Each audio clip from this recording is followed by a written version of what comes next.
In this screencast, I'm going to cover descriptive statistics. This is usually in respect to samples, so samples as opposed to populations. To kind of preface this, we usually are interested in a stochastic quantity or property or variable.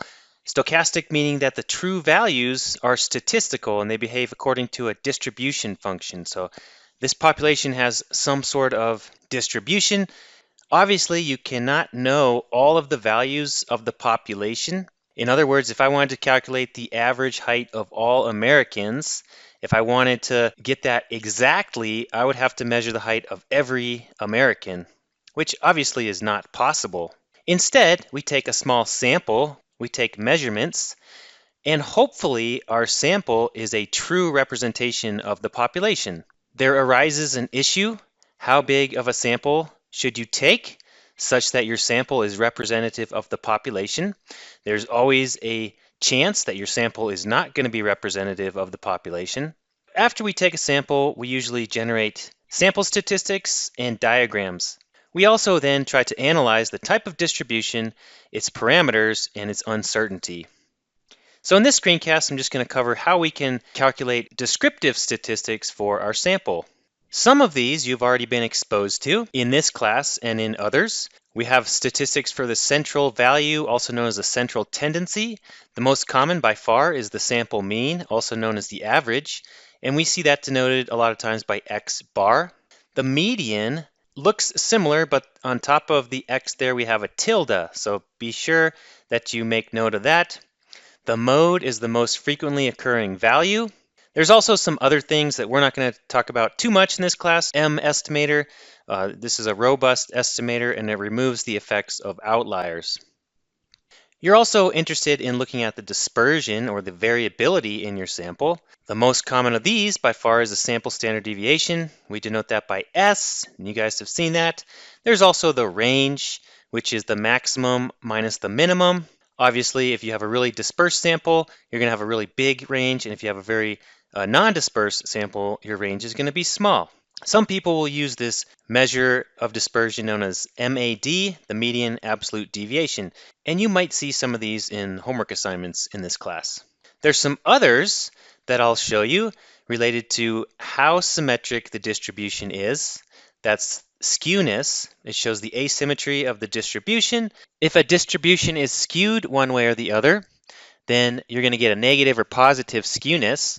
For example, if we had a distribution like this that had a long tail to the right, that would have a positive skewness. A long tail to the right would represent a negative skewness. These are relative to a normal distribution. Kurtosis shows the peakedness and flatness of a distribution compared to the normal distribution. If you had something that was really sharp and peaked like this, then that would have a positive kurtosis. If you had something that was relatively flat compared to the normal distribution, then that would have a negative kurtosis. We can compute the sample mean or the average using the average function in Excel or by hand using this formula. It's just the sum of all of your X values divided by the number in your sample, little n. The sample median can be computed using the median function in Excel. You sort the data and then it's the very middle value. If you have an odd number, then that's easy. For example, if you had 7 numbers, you just choose the fourth. If it's an even number, you just take the average of those two. For example, if we had these data and I sorted from lowest to highest, I have an even number, so I would just take the average of those two and my median would be 5.5. Sample standard deviation, note the division by n-1 here. And that's important compared to population standard deviation, where you just divide by n. In Excel, you can use the stdev.s function for sample standard deviation. We can also compute the range by determining the max and the min and the difference between those. I want to just briefly explain the difference between sample and population statistics. Oftentimes you have a population of size big N, and you're just taking a small sample to estimate parameters of the population. Sample size is usually denoted by little n. The mean, the actual mean of the population, is generally denoted by mu. The mean of your sample is X bar. The actual standard deviation of your population is sigma. the variance would be sigma squared. An estimate for sigma based upon your sample is the sample variance, s squared, and the sample standard deviation, which is the square root of s squared, and that's just s. And so we use little n, x bar, and little s to sort of represent, hopefully, your much larger population that has capital N items, has an average of mu, and it has an actual standard deviation of sigma. So I've got a file here called Old Faithful. This is found on Canvas. If you want to work along, I'm just going to real quickly compute some of these things. The first thing I'm going to do is I'm going to select B6 all the way down to the bottom by doing Control-Shift down, and I'm just going to call this data, just to name that. Let's compute a couple of things. First of all, the count. You can always use the count function of data if you want to know the number of items. It's a quick way to do that. The average. We can simply do average of our data.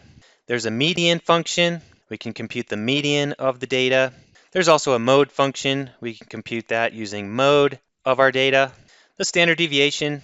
We want to make sure if this is a sample and not the entire population, it would be rare that you use the .p version. So this is a sample standard deviation. Again, the difference between .s and .p, in .s you're dividing by n minus 1, in .p you're dividing by n.